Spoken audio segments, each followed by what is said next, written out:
Welcome back. All right, news of the day video for all you fine people on the internet for your Sunday, September the 15th. Starting off with Victor Soderstrom. So, as expected, he has signed a 2-year deal with Brynäs in the Swedish league. So, he had offers apparently from various leagues and decided he wanted to play close to home. And so he has signed a 2-year deal. The Utah Hockey Club retains his rights at the NHL level. So we'll see if he returns in 2 years' time. All the best to Soderstrom, a former first-round draft pick who was having a hard time getting into the lineup regularly with Arizona. Now he gets a chance to play at home. May very well help his game. The Calgary Flames, a team that we know are expected to be pretty bad this year, right? Ryan Huska, the coach, wants to try some different things. And you know what? When there's no expectations on your team, it makes sense. So he wants to try Pospisil at center.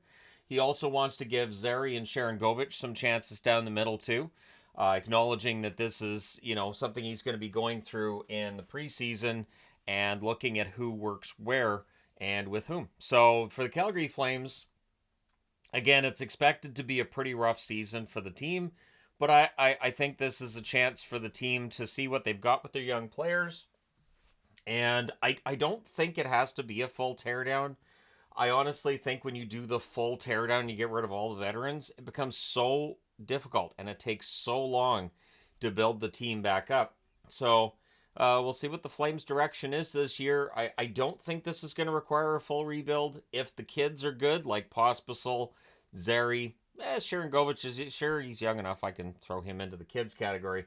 At the very least, a young player. And if the young players are good enough, you don't really need to do a full-on rebuild. Anyways, we'll see. Don Waddell stating that he needs 2 forwards in the Columbus lineup, that they're 2 forwards short of where they want to be. It's not going to be tryouts. Word is it's going to be signings. So whether it's the signing of somebody who's currently an unrestricted free agent or maybe they make a trade, we'll see. But for Columbus, they are looking to pick up a couple of... Maybe that's where Phil Kessel ends up. Maybe they end up signing Kessel, that kind of thing, right? Ratu. So Vancouver Canucks, R2 Ratu. He's generating some buzz right now, and again, it is rookie camp, it is prospect camp, and the players that are generating buzz right now, that buzz may not stay throughout the preseason, but it's kind of fun. Ratu has apparently made some improvements over the summer. He's very impressive to the team, I guess to fans as well. We'll see whether or not he can push his way onto the roster, or at the very least be one of the last cuts for the Vancouver Canucks going into the season. If he plays really, really well in Abbotsford, I'm sure he'll get a chance to come up and show what he can do in Vancouver too. So we'll see what happens there. So we're going to talk about a couple of goaltenders. One whose NHL career is over in Alex Stalock. He retires. He's joining the Sharks radio team as a color commentator. Antti Ranta is announced basically through the media he's not going to be returning to the NHL this season. I didn't see that he's necessarily retiring. Looks like he's looking more towards playing in Europe. But with the season Ranta just had, the issues he's had with staying healthy, and he said too, he's finally started to feel good over the summer, recovering from injury and all that. It sounds like his NHL career is probably finished. So Ranta, pretty good goaltender at his peak, and all the best to him playing in Europe to wind things down. So again, some more rookies to talk about, because why not? It's a fun time of year to talk about them. Logan Morrison for Seattle is looking to push his way onto the roster, keeping in mind that for most teams, there's not a whole lot of roster room there for a rookie player to come in. But remember, we will see injuries during the preseason. We may see some surprises of who makes it. Logan Morrison has had a cup of coffee with Seattle. I believe this past season, I think he had a handful of games he got into. Maybe he does force his way onto that fourth line. We shall see. But he is impressed so far. Playing again, it's against other prospects. It's a rookie tournament. But the players who stand out, I think they have a bit of a leg up going into training camp. It doesn't necessarily stay that way. Fraser Minten had himself an up and down game today. There was a fantastic highlight reel play of him coming back and checking. I believe it's Lane Hudson was on a breakaway, and Fraser Minten comes back, knocks the puck off his stick. Did it without taking a penalty as well. Then he exited the Prospects game. He took a hit from Reinbacher in the corner. So Fraser Minten leaves the game. It's always an abundance of caution when you're looking at a rookie game and exhibition games. We'll see how things are for Minten. He is seen as a potential future third line center for the Toronto Maple Leafs. And so Minten having a really good camp is important. We'll see if he misses any time.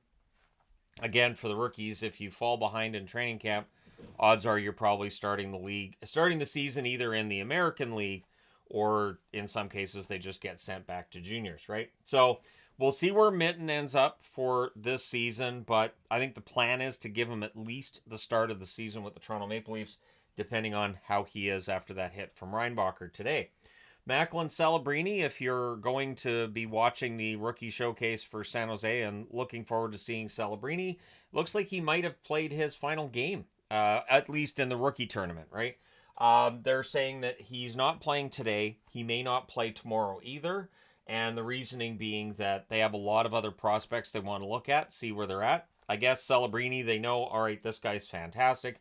They want to look at some of the other prospects and get a better feel for where they're at. So for Celebrini, this is a compliment, I think, that he's being held out, meaning we already know what we've got here. He's a star player, and so you leave it at that.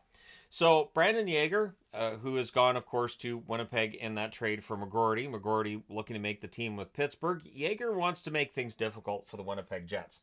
I think he understands that the odds of him making the team aren't great, but he wants to push. And one inspiration he's drawing from is the fact that when he was traded to Winnipeg, Josh Morrissey called him. Josh Morrissey excited to have another Western Canadian kid in the organization.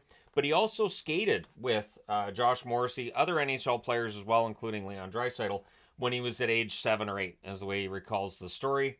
The picture's already circulating on Twitter of a young Yager with Josh Morrissey and other players. And so it's a good story, but for Yager, he is kind of up against it. He is competing with Colby Barlow, Chaz Lucius, and Brad Lambert for roster spot. You have to think that at this point in time, Lambert's probably the favorite to break camp with Winnipeg. Maybe Lucius as well. They have a bit more in terms of experience. But if Yager shows what he can do during the preseason, he may make that conversation a little more difficult for Cheveldayoff to have with him. And that's really the key. So we're into the rookie camp. Rookie tournaments are coming to an end. The Vancouver game against Winnipeg is coming up in a bit here. I'm going to check that one out online, and I might make some notes while I'm watching the game. Yeah, it is an interesting time of year. Keep in mind that a lot of these rookie players who are playing well may not make their teams, and the argument's always out there of, I can't believe these grinders make it into the NHL and these other players don't. Why don't they play the kids? And very often it's the veterans playing the fourth line roles makes a heck of a lot more sense than the kids. You know, they need ice time, so you send them somewhere where they're going to get ice time. They're not quite ready as of yet. So we always see that upset. Every year there's that upset over which players are getting roster spots over others. And very often I look at it and very often to me, it's that people don't understand that there is a spot in a lineup for a player who does not provide the offense, that they provide a lot of the other intangibles.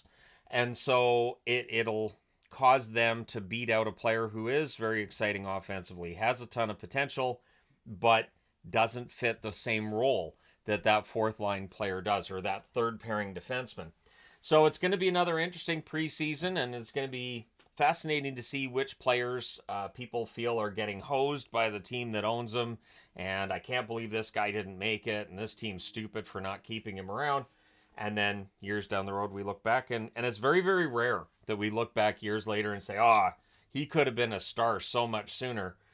Very often we just sort of forget that. Once they make the roster and they're a regular, all the rest falls by the wayside. But we'll see what happens. Let me know your thoughts. In fact, in the comments section below, tell me which of the rookies that people are talking about a lot do you think doesn't make their team out of training camp, and which one are we not talking about in terms of, again, rookies and prospects that you think is going to surprise and make their team? Go ahead, put that in the comments section.